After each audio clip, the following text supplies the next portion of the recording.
The 7th General Capital Increase meeting by the African Development Bank's Board of Governors, representing 80 countries, 53 of which are in Africa, saw the shareholders endorse injection of $115 billion in additional capital, pushing up the lender's general capital from $93 billion to $208 billion.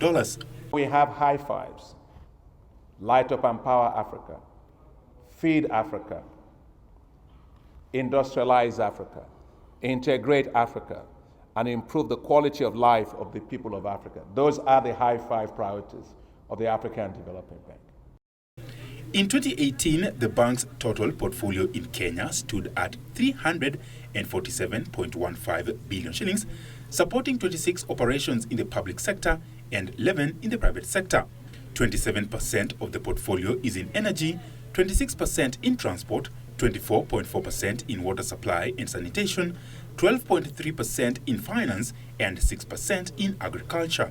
The bank has committed to support construction and rehabilitation of at least 10,000 kilometers of roads to enhance domestic and regional connectivity, fund generation of 145 megawatts of renewable power, construct 851 kilometers transmission lines, 32,814 kilometers distribution lines, and installation of 2,060 transformers to boost electricity access. Wherein we will put investment in infrastructure, power, water, roads, irrigation, other infrastructure that will allow food and agribusinesses to locate within those zones so that they can develop close to the farmers industries that will process. You are talking about cocoa, cashew, and all that.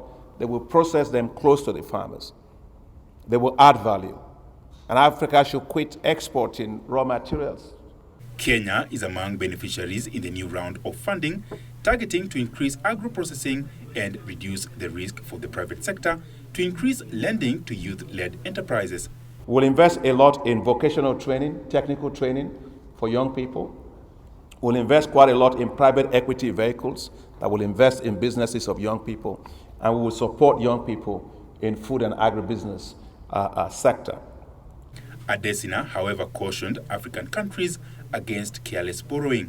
If I take debt today as a person, and I use my credit card to go and buy hamburgers, that's a debt.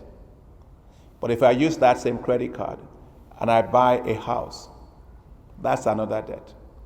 But they are not the same. So we don't want hamburger type debt. We want quality debt that will allow countries to grow and create their revenue streams in future to be able to pay back on the debt. General capital increase, which runs from 2020 to 2030, is expected to help the African Development Bank support member countries in meeting at least 90% of the Sustainable Development Goals. Reporting for Channel 1 in Abidjan, Cote d'Ivoire, I'm Ronald Owili.